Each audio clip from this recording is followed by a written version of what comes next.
Hello and welcome to Western Wisconsin Journal. I'm Hudson Patch editor Michael Foley. Today I'm joined by Pat Kreitlow. Mr. Kreitlow is a former Wisconsin State Senator, and he announced this April that he will run for Wisconsin's 7th District congressional seat in 2012. Welcome, Mr. Kreitlow. Nice to be here, Michael. Thank you.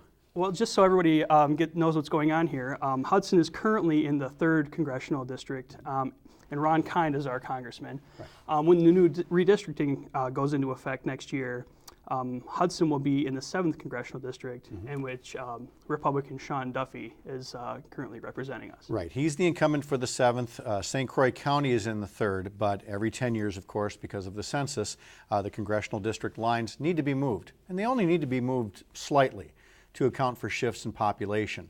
And in the case of the 7th congressional district, which is primarily northwest Wisconsin, the district only needed to add 20,000 people in order to account for moves in the census.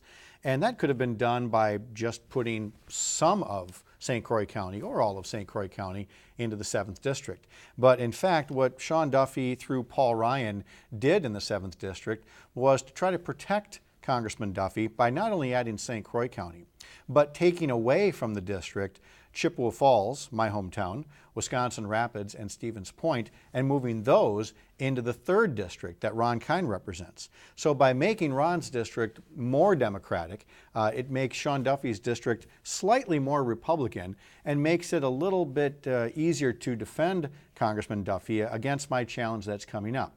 Now, I don't think that's going to be successful, obviously, because the district itself is still a 50-50 district. There's a perfectly good reason why people say Wisconsin is a purple state. A lot of people vote for the person, not the party. On a race-by-race basis, they look and see who is the person that would better represent me in this particular seat, in this case in Congress. And so in St. Croix County, voters have the opportunity to basically make sure that Sean Duffy never serves a day as their congressman by next year voting for me to make sure that we put the 7th district back in the hands of people like Dave Obey, who represented the district for nearly 42 years and who represented the families and the small businesses of northern and western Wisconsin, rather than just a single party or a single ideology, the way Sean Duffy's been doing since he got elected. Sure. Well, and here in Hudson, also, you're maybe a new face to a lot of these Hudson voters. You obviously were a TV news person here in the Eau Claire district, in the Eau Claire area, in that media market. Yeah, and I should back up a bit and kind of give that little bit of history to folks who have heard about that one way or another, because the Hudson area, being part of the Twin Cities market, cuts both ways. You get exposure to a big metropolitan area nearby, but as people told me for years and years as a reporter and anchor, they live in Wisconsin, and yet there's so very few ways to get access to Wisconsin news, Wisconsin sports. And so for many years, as the 6 and 10 o'clock anchor of Channel 13, the NBC affiliate in Eau Claire, we certainly tried to make inroads into the St. Croix area and to let people know what was going on. But cable systems and TV markets being what they are, it was always kind of tough to break through. We saw that appetite for Wisconsin news. Fortunately, in today's world of blossoming media, there are programs like this, systems like this, and websites like Patch and others that can bring that local presence to people. I also hope that through this campaign, we can let people know in St. Croix County that there are people who want to represent Wisconsin better in Washington than what they're getting from Sean Duffy and the Tea Party right now. Well, let's take a step right now and just allow you to introduce yourself to the Hudson voters. Tell us a little bit about where you grew up, where you're from, that kind of thing. Sure.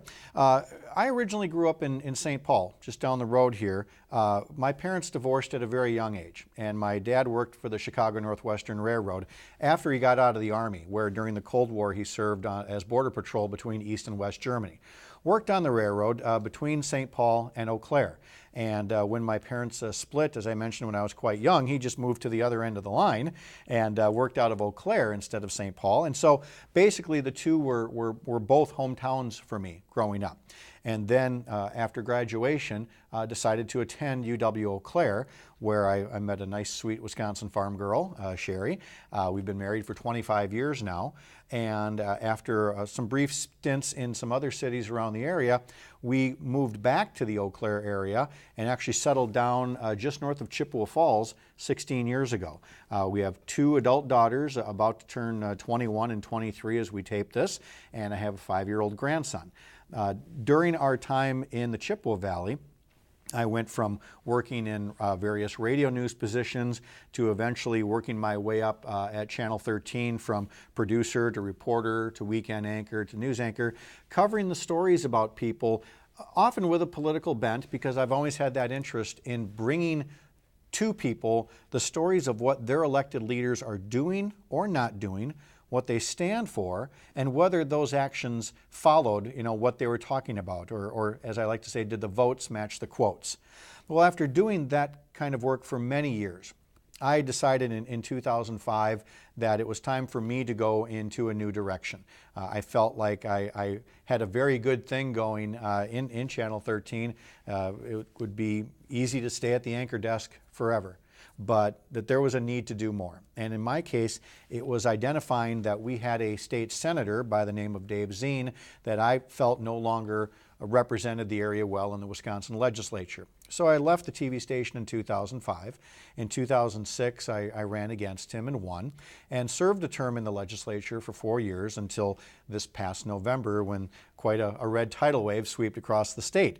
But during my time in Madison, worked my way up again through the ranks the way that I'm used to doing, becoming President Pro Tem of the Senate for a time as the second presiding officer after the Senate President, because of a healthy respect for the process, for the rules, for the whole nature of allowing everybody's voices to be heard.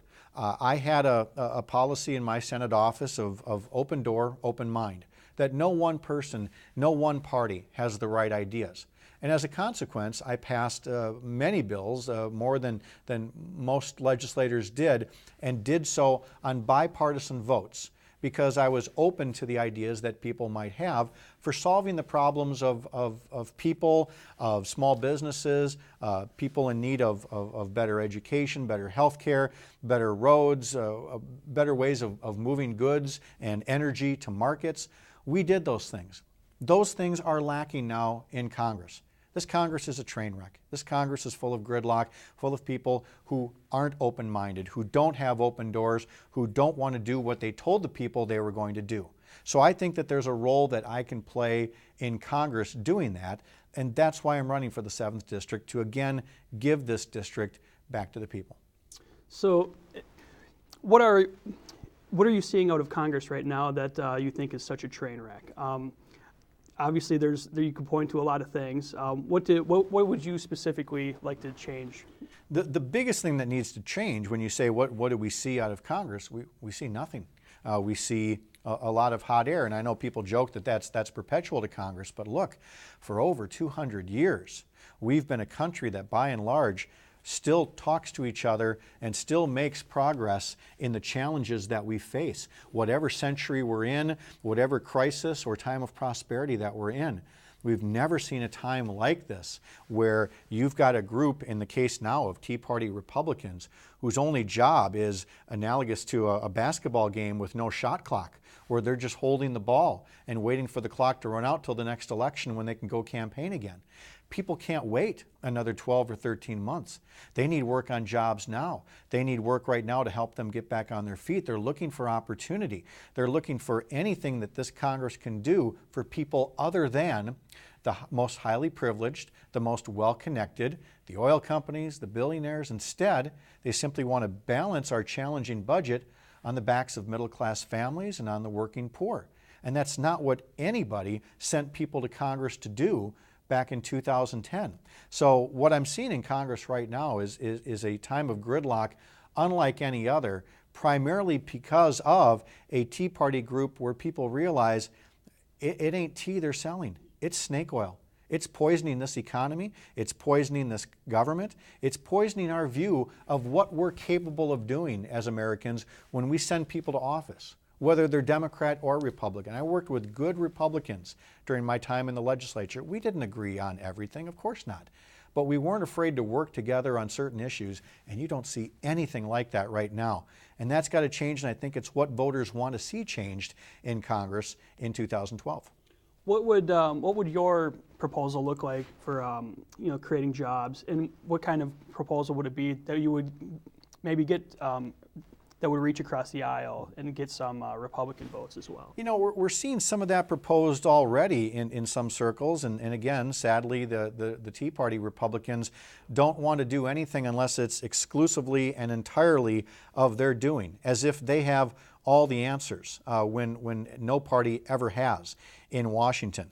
And so instead you've seen proposals that have come up that borrowed a little bit from each party, that said there are ways you can provide tax incentives to businesses to hire new workers or to expand or to provide raises that haven't come in the longest time, to make the investments in the way that we move goods to market, our roads, our bridges, sewer lines that are a century old, schools that are energy inefficient and cost taxpayers more money. These are things that would put people to work right now.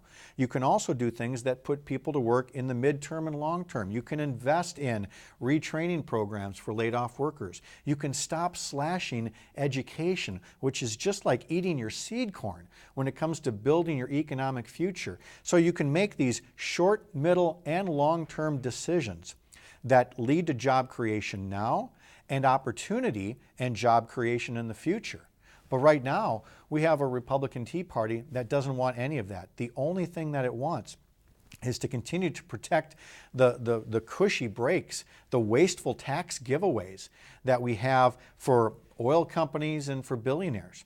They instead want to ask of the middle class, let's dismantle Medicare and let's take away the one promise that we've made to you, that if you work for decades, you will have health security in your retirement through Medicare. And they're saying, nope, we can't afford that. We've got to dismantle it. We're going to keep these cushy breaks over here for the highest 1%, but for the rest of you, we're going to cut and gut and slash and ask more sacrifice out of you. And as you see in demonstrations and in rallies and in soon to see in elections all over the area, the people are saying that is not what we wanted. We understand shared sacrifice, and we're not being asked for that at all. We understand what it means to work toward prosperity, and we're not seeing that at all. We need a Congress that is going to work as hard as American families do, and that's what we won't see until we elect a new Congress next year. Here in Hudson, we're still growing in a lot of St. Croix County. You're from a little bit more in the middle of the state. Are things tougher there? No, things are tough all over. Everywhere you go, there are people who are seeing barriers toward a better life. Either they've lost their job or been laid off, and there's nothing over the horizon, or they're stuck in some kind of a dead-end position where there is no opportunity. And there is no opportunity for a couple of different reasons. The Tea Party Republicans have removed opportunity when they continue to help companies that outsource our jobs. You can't get a better job if a lot of those jobs have been moved to Mexico, China, or elsewhere, and the companies that do that continue to be coddled with generous tax breaks. So that cuts off opportunity in one way. The other way that opportunity is cut off is that if people can't afford to get an education, if we've limited access to financial aid, if we've limited the ability for people to get child care so that they can go back to school for a first job or a better job, that takes away opportunity. Americans work hard. We've got a work ethic that's second to none still. Despite all the talk about, deadbeats and freeloaders and all that, those are great talking points. But American people work hard, they want to work hard. But they've got to have opportunity to get there. Again, it's the difference between a handout and a hand up. You provide a hand up when you provide those opportunities through education, through retraining, through growing jobs here. But if you're still so focused on helping the companies and others that grow jobs elsewhere, you're not investing American dollars in American jobs. And if we don't put money to work here, we can't put people to work here. And that's what this government needs to do, but we won't be able to do that till we make some changes. Part of Obama's package was improving the infrastructure in America and putting people to work through that. Where do you stand on infrastructure improvements here in western Wisconsin? Particularly of interest is the Stillwater Bridge issue, the St. Croix River Crossing project. Where do you stand on that issue? We hear a lot about the Tea Party Republicans talking about passing debt onto our children and our grandchildren. And that's a very valid concern, especially when you note that it's no different when you pass debt on to the next generation because you have let things crumble and go to waste. Letting bridges and schools and roads and sewer lines fall apart is no different than any red ink on a line in a budget. You are passing debt on to your kids. Imagine imagine me wanting my grandson to eventually have my home, but I do no upkeep on it whatsoever. I just say, here's the keys, kid, good luck to you. And he's stuck with a bill that's so big to replace the roof or shore up some of the beams that it's not even worth it to keep it. That's what we're doing when the Tea Party Republicans continue to block and mock any efforts to put people to work right now. We did that back in 2009, 2010. We put people to work. We made improvements in many areas, not just the usual roads and bridges, but the schools and public buildings that became more energy efficient and saved taxpayer money when those public entities pay their utility bills every month. And it's not just the old-fashioned things. It's things like running high-speed internet to new areas so that businesses in rural Wisconsin don't have to close their doors. I don't worry that a rural business is going to close up its doors and move to China nearly so much as a rural business is going to close up its doors and move to Milwaukee or Minneapolis, because that's where they get the high-speed internet that moves goods or ideas to market. So we've got to make sure that all of Wisconsin has access to a 21st century backbone in terms of its traditional infrastructure, its internet infrastructure, its energy grid. Everything that we do there can create jobs, by the way, through the private sector, can be done if we're willing to make those choices. But instead, the Republicans and the Tea Party have said that somehow or another, austerity leads to prosperity. It never has. It never will. How much of this investment should come from private sector, as you said, and how much of it should come on the public side? Anybody who knows anything about government and economics knows that the successful governments and economies are built on a proper mix between public and private sector. Just as you don't want state-run industries, you also can't have one where everything is privately run, because some things just naturally aren't. You know, the classic example is Hoover Dam. You know, again, as the language, you can't be the guy that builds it or the company that builds it or the state. You're the country that builds this. You wouldn't want multiple highways running along the I-94 corridor. You want one. You want one set of electric lines that run through. You want things that are in the public good that don't necessarily lend themselves to a profit in and of themselves, but do allow the private sector to move goods and services back and forth and create a profit and create jobs. That's what a public-private partnership is. That's where you make that investment in upgrading our roads or other things, but it's private contractors that do the work. Everybody benefits when you do that. When you pretend, as Tea Party Republicans do, that that's somehow nothing but a government expense that comes out of pockets and is never repaid, you're being dishonest with the taxpayers, and you're being dishonest with your children and grandchildren, because now you are passing on that debt to them, because they will have to make those upgrades that you weren't willing to make because you were paying more attention to the next election rather than the next generation.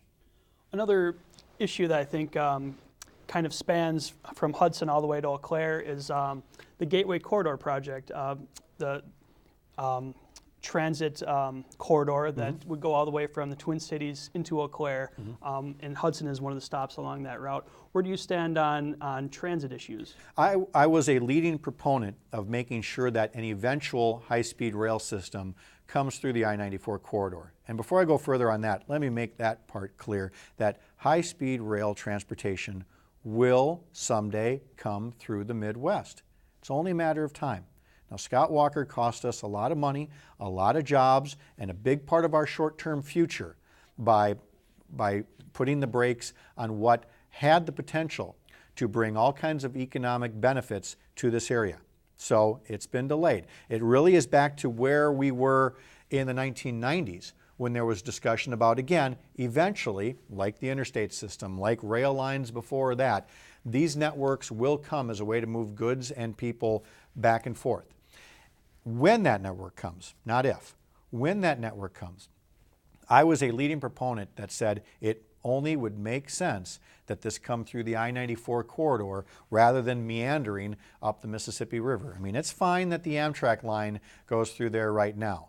But to me, if you're going to run something off a Chicago hub throughout the upper Midwest, it only made sense to take the most direct route possible, that of the old 400 line, and you come through the Chippewa Valley and you come down the I-94 corridor into St. Paul that way. And we were moving in the right direction in terms of getting that corridor until Scott Walker came along and went for short-term gain rather than, the long-term economic development of this state. It will happen, and I will continue to be a voice that says that particular corridor, both the interstate as well as rail and air service and everything else that moves along it, again, internet, electricity, everything, is up to speed in a way that encourages continued growth in this part of the state so that in the greater Twin Cities area, we don't see the lion's share of growth going northeast or northwest and south. It's got to happen out here in western Wisconsin as well, and can if we're willing to be leaders rather than politicians. Sure. Well, since you brought up Scott Walker, I just wanted to say, since he's taken control of the state government, it's been a very divisive political environment in Wisconsin, and you can see that as well in Washington. What are some ways that you would really like to reach across the aisle and maybe diffuse some of that divisiveness? It was very unfortunate to see what happened in Madison shortly after the start of 2011 because, again, being a former state senator, I know the Republicans who are in that caucus. And I know that there are those who were in that caucus who were, spitting nails. They were so angry at their own governor for being so extreme and for being so divisive. But when push came to shove, they could not hand that governor, an embarrassing defeat right out of the gate. And so they held their nose or bit their lip, and they stuck with him on that bill that took away basic worker rights and caused the problems that it did. Other bills that took away basic consumer rights to hold manufacturers accountable for building dangerous products, that held nursing home employees accountable for neglecting or abusing patients. All of these bad ideas passed, and the Republican senators said, well, we got to stick with them. And when 14 of my former colleagues left Madison, they were targeted for recall. People said that, they ought to lose their jobs. And in the end, when the people of Wisconsin spoke in key districts, instead, it was 2 Republican senators who stood with Governor Walker who lost their jobs instead. That was the first sign that there was a lot of buyer's remorse about what today's Tea Party Republicans said versus what they did and what they really seemed to stand for. And so, despite the division, despite the passion that's going on in Wisconsin right now, it is moving in a positive direction. We have momentum that is building here for people to say, well, I didn't vote in 2010. I regret that. Let's go make a difference. Or I voted for Walker or some of these other Republicans in 2010. I regret that. I'd like a do-over. And so you're going to see that kind of a climate throughout 2012 and hopefully lead to us getting back toward a government that is more balanced, that doesn't swing way left or right like it did in 2008 and 2010, but instead has good, responsible people of both parties who will indeed talk to each other, as you say, and work together the way we always used to in this country. So do you see this divisiveness as more of a good thing because it's getting more people engaged in the process where they were more apathetic before? It does get people involved. We saw this here in the recall race between Shelley Moore and Sheila Harsdorf, where people throughout the area said that they hadn't been plugged in before, they rarely voted or never voted, and were willing to turn out and act, volunteer, give, vote. And they did, and they fell short. But that's fair. You know, the election was held and people allowed their voices to be heard. And these are people that are now motivated. They're going to stay plugged in. They're going to pay attention to this congressional race. They're going to pay attention to the U.S. Senate race and holding on to Herb Kohl's seat now that he's retiring, and certainly to the presidential race as well. So it's unfortunate that sometimes people have to lose some of their rights or see some of their basic assumptions about government threatened before they act, but it happened. And now they're acting, and I'm glad they are. It shouldn't have taken that, but it did. And now let's take that anger and let's take that energy and let's channel it in a way that does something positive, that gets us representatives, senators, and others who we think better reflect Wisconsin values. Well, we've covered a lot of ground here. What issues do you see as being the main issues in your election over the next 12 months, I guess it is? Well, if in 1992 the slogan was, "It's the economy, stupid," the slogan for 2012 is going to be, "We said it's the economy." People want to know that the people they elect to Congress and other offices as well are focused on the things that provide opportunity for themselves, for their kids, and for their grandkids. Jobs in the short term and in the long term. The education and the training that lead to jobs. The changes in the tax code that reward job creation and stop rewarding those who aren't doing anything to put people or put money to work. So this is going to be a nice bout of ideas. And we've seen that the Tea Party Republicans have no ideas, or they have bad ideas, or they have dangerous ideas, and that needs to stop. And that's what voters will be looking to do, is to vote for people who are going to be on their side when it comes to putting ideas to work that put people back to work. What are the biggest differences between you and Sean Duffy when it comes to the economy? Well, simply again that I'm willing to work toward growing it, whereas he's working to slash it. We saw that in one of his earliest votes in voting for the Paul Ryan budget that dismantles Medicare. A very simple, basic promise that we make to workers is that if you work, you will have retirement health security. And yet he went after that, and he went after all manner of things in the Paul Ryan budget that basically said this economy hasn't suffered enough yet. It needs to suffer more in order for us to prove some kind of a point, whatever that point might be. And frankly, there's a lot of hypocrisy in the points they're trying to prove versus the actions and the results that they're actually getting. So we saw Sean Duffy essentially go Washington from the moment he got to Washington, and hasn't done anything that wasn't in lockstep with what the Tea Party Republicans were telling him to do. And when he did have to break promises, he did so in a way that continued to underscore the way that he isn't a proper fit for the district. Here's a guy that promised early on, "I will not vote to repeal health care reform unless we have a replacement ready to go." Well, at the time that we're taping this in mid-October, there is still no plan to replace what they voted to repeal. And he's admitted that he's disappointed with his party's leadership, but yet he voted right along with them to do the things that reverse the progress that was made to help working middle-class families who simply want to know that if there's an injury, an illness, or a layoff, that their health care will not cause them personal bankruptcy. Because we don't ask for health problems like that. I watched my little brother be sick all of his life. He passed away when he was 9. I was 14. Imagine if we didn't have Medicaid back then. And yet, Sean Duffy's votes indicate that Medicaid is somehow a program for freeloaders. I hardly think that any families in poverty like we were who had a sick kid would constitute freeloaders. We're people who needed help, who needed assistance. That's what Medicaid provides when you're young. It's what Medicare provides in your retirement. And you don't vote against these things unless you don't stand with working families who expect that much of the government they elect.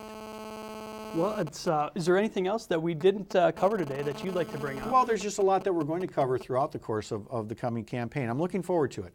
I'm looking forward to the chance to help people express themselves through a variety of issues. We've talked a lot about economic issues and transportation issues and some of the background of my race, but throughout the coming 12 plus months here, we'll have a chance to talk about whatever it is that's on the voters' minds so that they feel that, again, somebody relates to them, somebody grew up like one of them, somebody has told their stories and has written about them because we understand, we understand each other, that we have similar experiences, similar values, and similar expectations. And that's why I would make a better fit for Congress, and why in a lot of other districts around the country, we're going to pick up those seats that eventually give us a Congress we don't have to be embarrassed about anymore.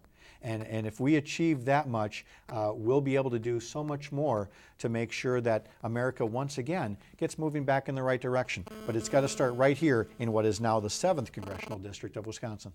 And where can people find you online if they're looking for more information or to donate or to volunteer? Well, the first thing they've got to do is figure out how to spell a funny name. And it's Pat Kreitlow, and that's Kreitlow, as people are seeing. And the website is KreitlowForCongress.com. And yes, from there they can learn more about me. They can make a donation. They can send me an email through there with things that they want me to keep in mind. What are their priorities? What do they want to hear about moving forward? It's going to be a little of both. People say, well, we don't know if we want negative campaigns. Well, what we want is a good contrast between what's going wrong right now and then what can go right. And I want to know what people are looking to hear on both sides of that equation so that they feel comfortable casting a vote toward taking this government back to a new and proper direction. So that's at KreitlowForCongress.com. Great. Well, thank you very much for joining us today. You're very welcome. Thank you. That's all today from Western Wisconsin Journal. I'm Hudson Patch editor Michael Foley.